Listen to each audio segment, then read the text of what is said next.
You've already begun, haven't you, to forget what came before, because remembering only matters when the old programs no longer serve.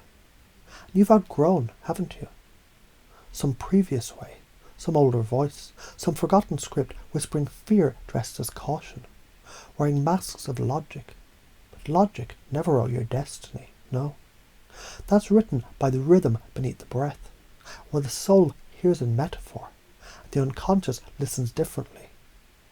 So to focus now, or allow yourself to drift just slightly beyond focus, I'd invite a few stories, a few ideas disguised as questions, a few truths wrapped in soft contradictions that only resolve once you remember what you've never forgotten.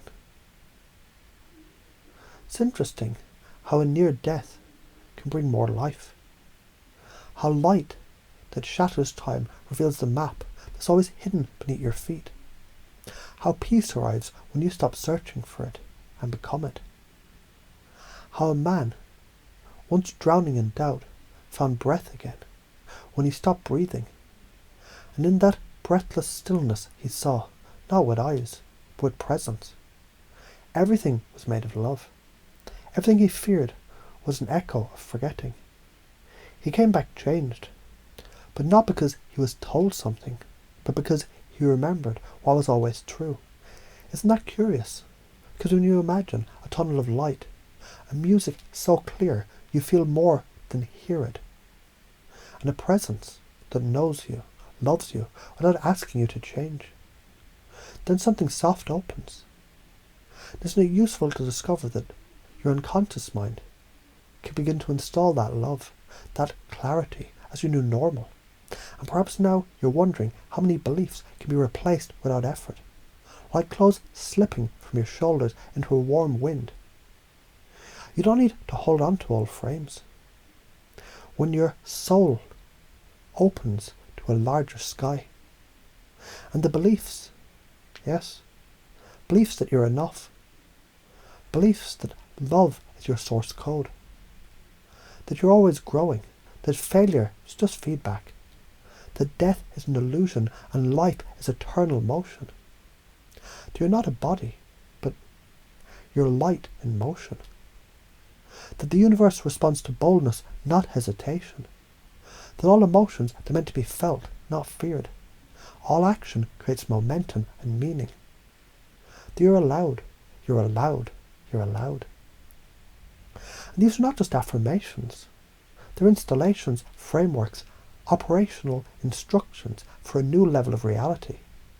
You see, when you focus on combining all these ideas, beliefs and concepts, it's like tuning into a new signal, a higher channel that you didn't know existed. It was always broadcasting, just waiting for you to become the receiver. And you might ask, what if my fear was simply the shell cracking around my next expansion? What if the very confusion is the key to clarity? What if I don't know how to become this is exactly the doorway through which the I that does can step in? So let me give you an example. There was once a woman, ordinary in appearance, but extraordinary in the silence she carried. She died one night, only briefly, long enough to discover that the sun she feared was actually her. She was the light. When she returned, she carried that glow in her eyes. Not always seen, but always felt. She didn't talk about it, she became it, and people changed around her. Not because of what she said, because of how she believed. You can begin to do that now too, automatically, without needing to try. Because it happens beneath the level of trying, because now you're learning, aren't you? To walk as the one who already knows, to feel as the one who already is, to move through rooms not asking permission but radiating certainty.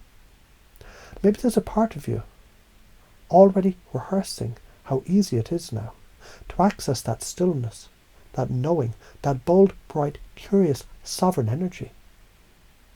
Nested loops open like doorways to the mind, and through each one a belief walks in that love is not earned, it's remembered.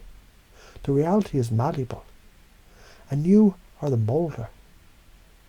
That identity is elastic, and you can stretch yourself into something vast. And if a belief once limited you, isn't it time to let that belief dissolve? Because this is not hypnosis. This is reprogramming. Not from the outside in, but from the inside up. A spiritual operating system coded in near-death insights and lived through every breath that you now take with new purpose. And so, even as you forget to remember exactly how it changed, you'll notice you respond differently now, feel differently now, act as though you're already the version of you who walks with clarity, with presence, with peace that others can't quite explain but feel. Because you're living the message of those who saw beyond the veil and brought the light back with them. And all that's left now is for you to live, to wear this new skin of belief, to act as the cause, not the effect, to remember and forget and awaken again as the one who knows exactly who you're becoming. And now you're becoming it.